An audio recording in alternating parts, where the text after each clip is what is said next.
So we are doing the last part of the fourth book, The Quest. We are somewhere around 93.31.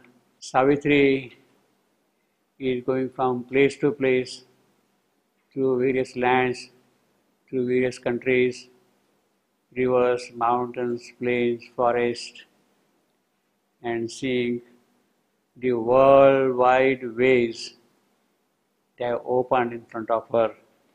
She is kind of getting exposed to the ways of life of this world in different moods and in different manners and in different places. While she is going from place to place, she also remembers deep within her soul that this is not for the first time that she is going from place to place. She had been going in her past attempts also. Therefore, she has got the complete memory of what had happened in the occult past. She knows that already. Now, as I said last time, there are three important things which are taking Savitri from place to place in the attempt to find her life's partner here, the quest. The first thing is, of course, there is a presence from above which is constantly guarding her, taking care of her, all her movements. Presence, P capital.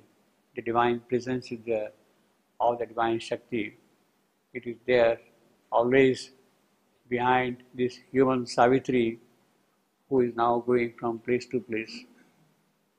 Then there is, in a more immediate context, the guide, G capital, guide, who tells her where to go, how to go, when to go. All her actions are, so to say, determined. The navigation of all her movements is done by this guide, the divine guide. And the third thing is, she is constantly being driven from within. Savitri is driven from within. There is a presence, there is a guide, there is something within her which drives her in her quest. That yes, it must be here, it must be that. So the question of chance, of fate, of chaos, of conflicting things would not arise in her case, although she may have to face them. But there is the guide, there is the divine presence, there is the soul of Savitri who is driving the human Savitri in all her movements. So that keeps on happening constantly. Therefore, it is very appropriate, very logical, occultly very significant that in Sri Aurobindo epic Savitri is riding the chariot and going from place to place alone. The retinue, the royal convoy is not mentioned at all in Sri Aurobindo Savitri, because the occult meaning is that there is something else which is leading her in a journey on her path. And as we have seen earlier, she is now going from place to place, and she has left the capital cities, she has left behind the urban areas, she has left the marketplaces, the human activity which is being done in all the cities. She has come into the suburban areas. She has come in the suburban areas, in the forest, in the lonely places. She would go and stay in the temple yards. She would stay there maybe for a day or two and go on from place to place.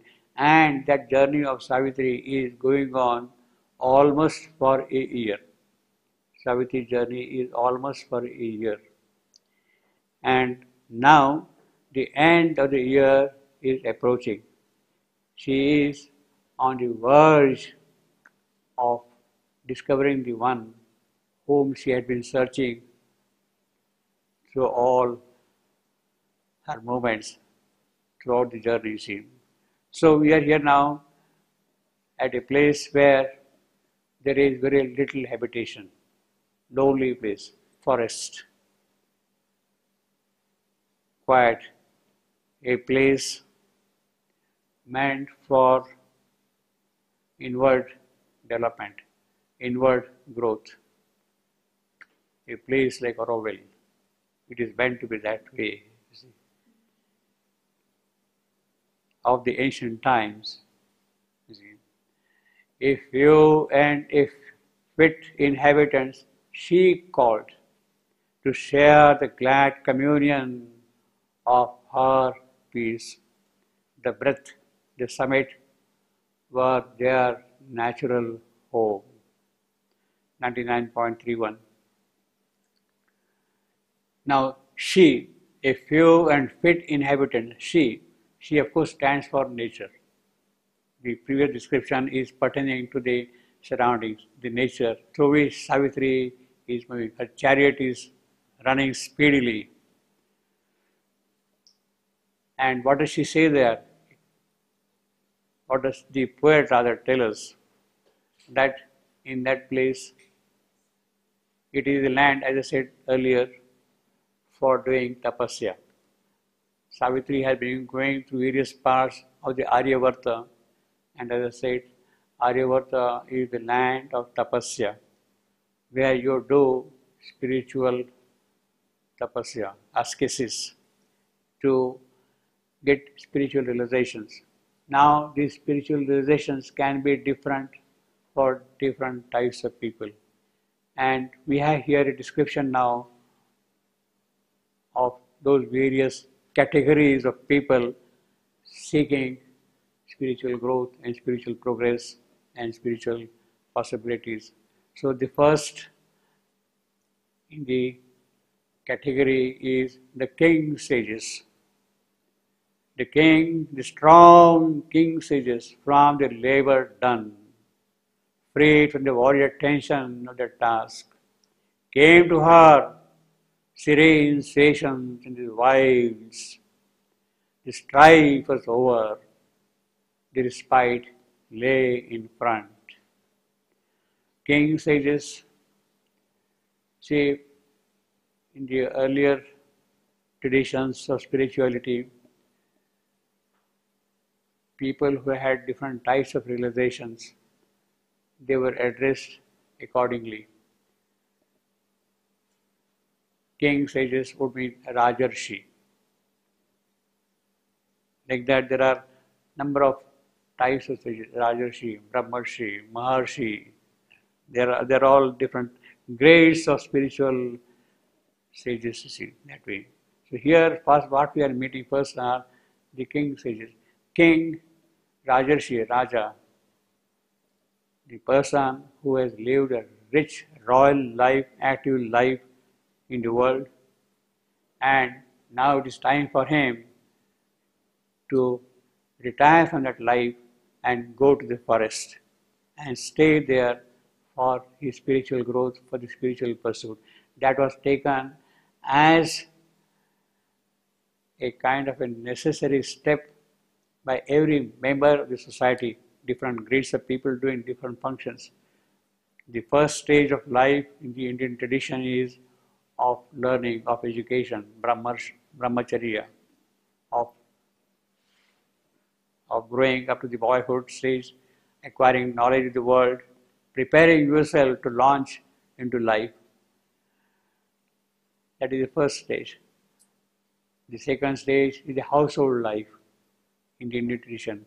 So first stage is roughly from the birth to about 25 years of age.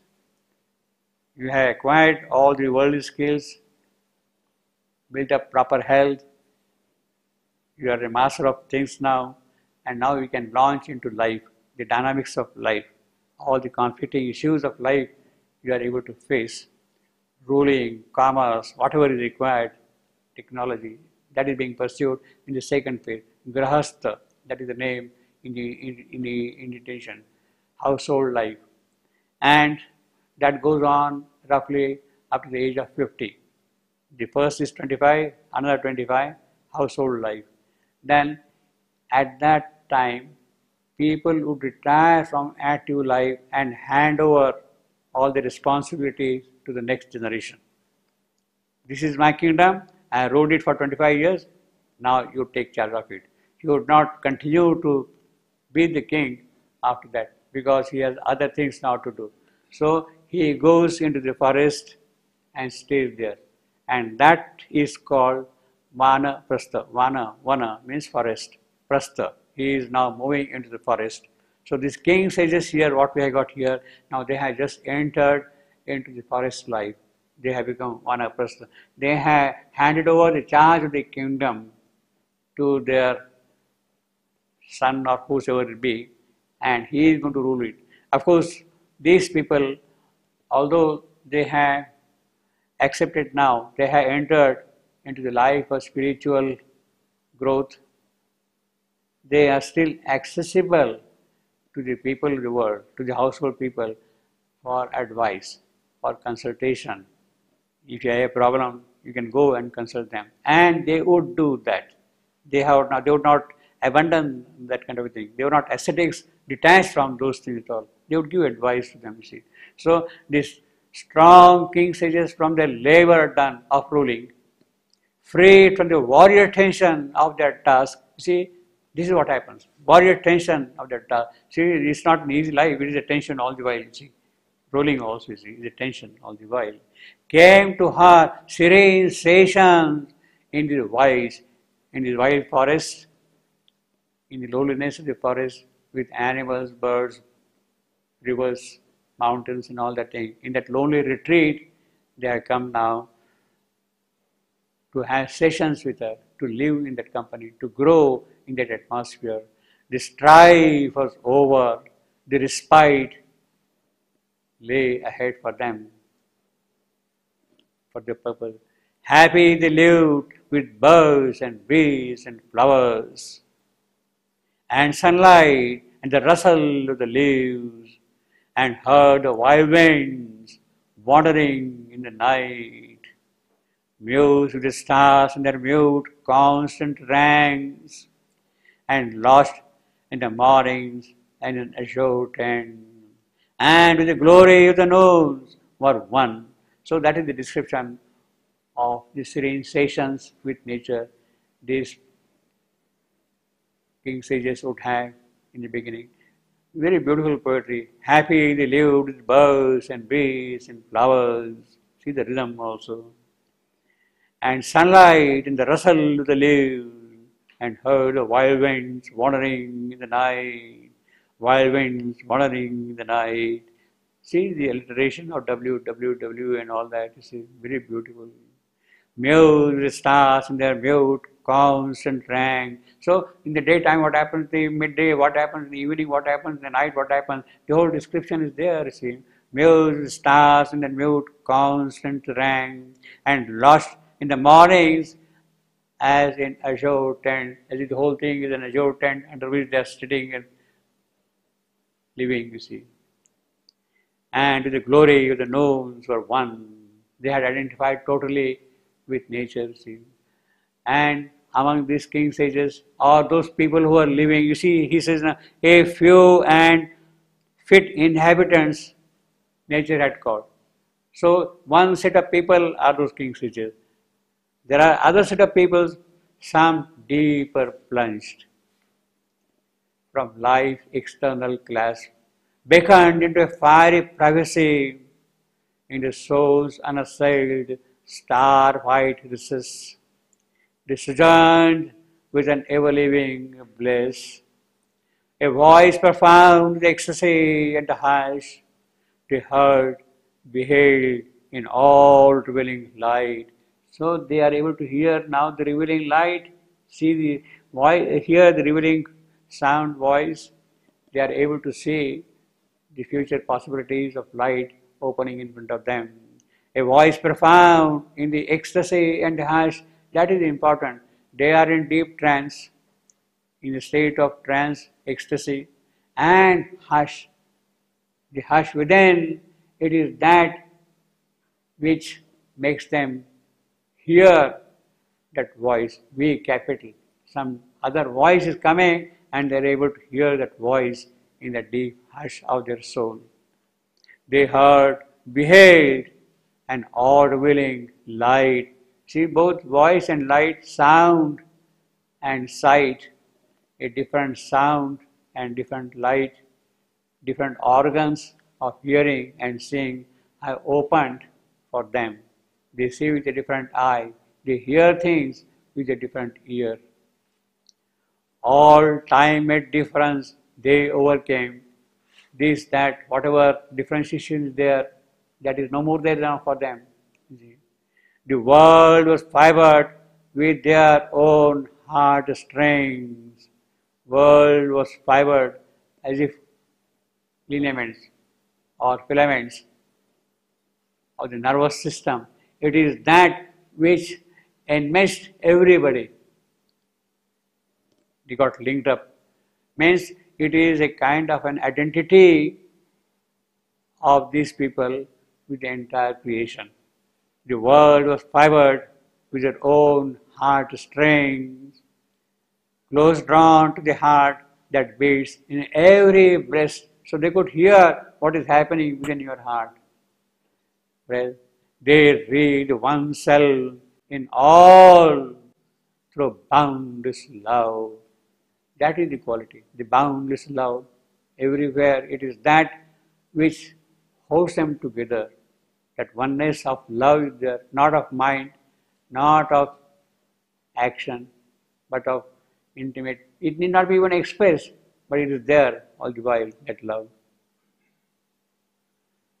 And then attuned to silence and the world rhyme. See, again, it goes to a different level altogether, the poetry. Attuned to silence, silence, the spiritual silence, where the mind has become quiet. It is a silent mind. It is to that which they are attuned, to the world rhyme, and it is in that they see the movements, the actions of the world itself. They loosen the knot of the imprisoning mind. Obviously, when the mind has fallen silent, the knots of mind got loosened. Unsealed was nature's great spiritual eye. That is what has happened. A new eye has opened, and it is that new eye they are seeing the entire creation around, the rivers, mountains. They are seeing differently now, not with the physical eye, but the eye which is there within the eye which is there behind the eye. It is that eye now which is seeing everything. Unsealed was nature's great spiritual eye. To the height of heights rose now their daily climb. This is wonderful. You see, they are climbing up, up, up. And daily, constant growth is there. Height of heights rose now their daily climb. Truth leaned to them. So while they are climbing up, what happens? There is a response from above. Truth leans down from her supernal realm. Her stands for truth. Truth is feminine. So truth leans down when they start climbing up height above height. So it is both ways. Even while the truth is coming down, it also makes them go further up, climb up another height, another height, another height. Above them blaze eternity's mystic suns. So from the top of these mountains, on the summits, on these peaks, what do they see there? They see eternity, mystic suns ablaze. You are on the top of the mountain and you see only the mystic suns ablaze. Now, of course, here we have got suns, plural. Suns is plural. Normally, we have only one sun. In fact, we have only one sun. In the physical sky, we have only one sun. But here he's talking of suns. Now, sun in the mystic poetry is a symbol for something spiritual. Sun of beauty, sun of love, sun of joy, sun of truth, sun of power. So all these suns now of love, beauty, truth, joy, all the suns, they start blazing as they start climbing up, and as the truth leans down from above, the suns become ablaze. So this is the kind of spiritual attainments they already have. In other words, they are rising in the spiritual merit to get the light of the spiritual sun himself directly. And he says, eternity's mystic suns.